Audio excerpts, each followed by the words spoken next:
Болезненные схватки и беспокойство о будущем все больше тревожили Люси лошадь, находившуюся на втором сроке беременности, и хотя она уже имела опыт материнства, ее нынешняя беременность была значительно более сложной и напряженной.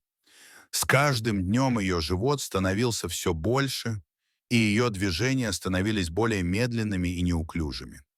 Это были тяжелые дни для Люси, которая испытывала немалые трудности с каждым шагом, а ее привычная энергия и независимость куда-то исчезли, уступив место постоянному чувству изнеможения.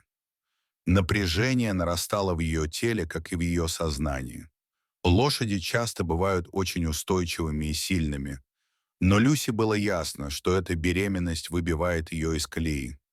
Когда она начинала двигаться по загону, персонал ранчо с беспокойством наблюдал за каждым ее шагом. Внутри ее организма происходили изменения, которые совсем не могли быть игнорированы, и Люси, как бы она этого не хотела, не могла скрыть свои переживания. Лошади это не просто такие благородные существа. Они это свои олицетворенные матери, которые в своем поведении всегда показывают заботу и привязанность к своим же ребятам.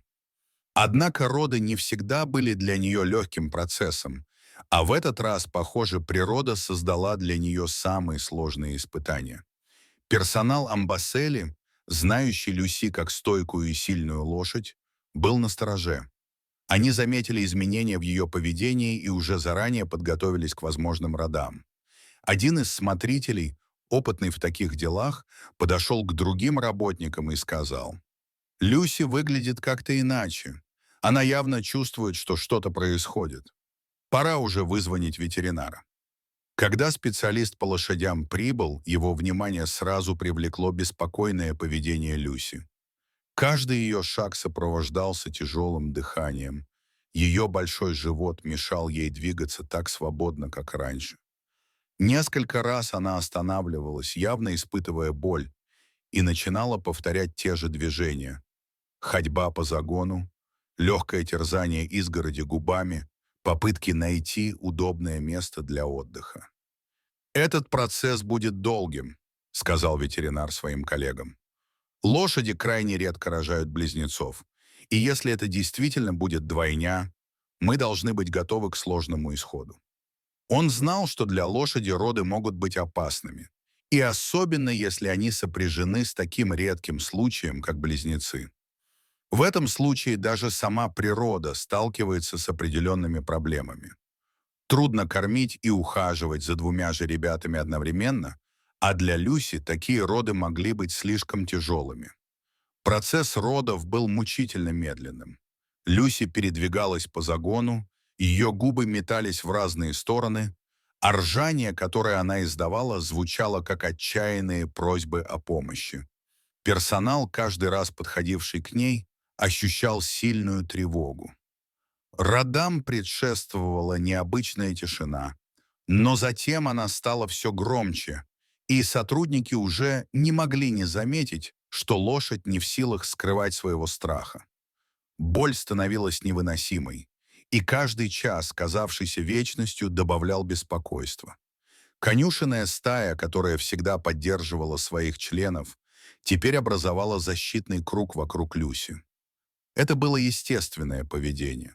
Все лошади в группе, независимо от возраста и опыта, всегда помогали друг другу, особенно в такие важные моменты жизни. Несмотря на их силу и выносливость, их поведение было заботливым и чутким, что также играло свою роль в борьбе Люси за жизнь своих же ребят. Когда, наконец, случилось невероятное, и лошадь родила не одного, а двоих же ребят, это вызвало настоящий шок среди персонала ранчо. Они стояли в изумлении, осознавая, что стали свидетелями одного из самых редких явлений в мире животных — рождения лошадиных близнецов.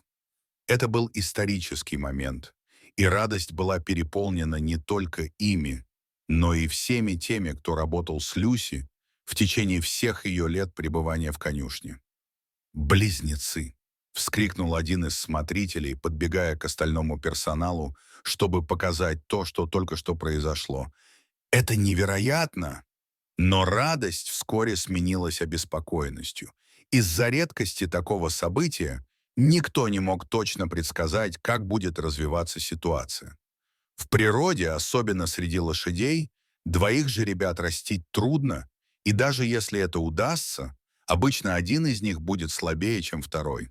В дополнение к этому, одна из главных проблем — это трудности, с которыми сталкивается мать, пытаясь ухаживать за двумя малышами, особенно если они слишком долго не могут встать на ноги или испытывают трудности с кормлением.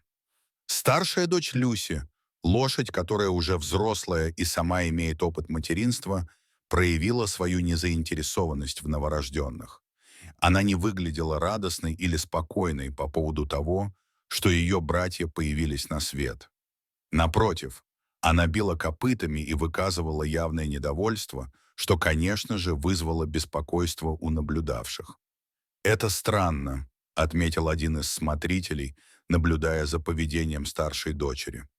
«Обычно старшие братья и сестры заботятся о младших, а она просто нападает на них». Хотя для персонала это было несколько необычным, они понимали, что природные инстинкты могут работать по-разному у разных животных. И в этом случае группа должна была позаботиться о малышах и сгладить напряжение. Сначала одна из более опытных кобыл тихо подошла к старшей дочери Люси, дотронулась до нее губами и мягко оттеснила, чтобы успокоить и восстановить порядок в группе. В процессе наблюдения за младшими же ребятами возникли признаки того, что один из них мог не пережить эти роды. Второй детеныш, слабо проявляющий активность, казался гораздо более уязвимым. Он лежал на земле, пытаясь встать, но его ноги не слушались, и он снова и снова падал. Люси, несмотря на свою усталость, подходила к нему и, очевидно, пыталась заставить его подняться. Каждый раз, когда она толкала его губами, ее выражение лица становилось тревожным. Когда персонал ранчо увидел, что жеребенок не может встать, они начали понимать, что ситуация серьезная. Они старались вмешаться, но, как и всегда в таких ситуациях, нужно было дать природе идти своим путем. Но и Люси, и ее группа не могли оставаться безучастными к проблемам нового поколения. Дорогие зрители, подписывайтесь на канал, ставьте лайки, пишите комментарии. До новых встреч!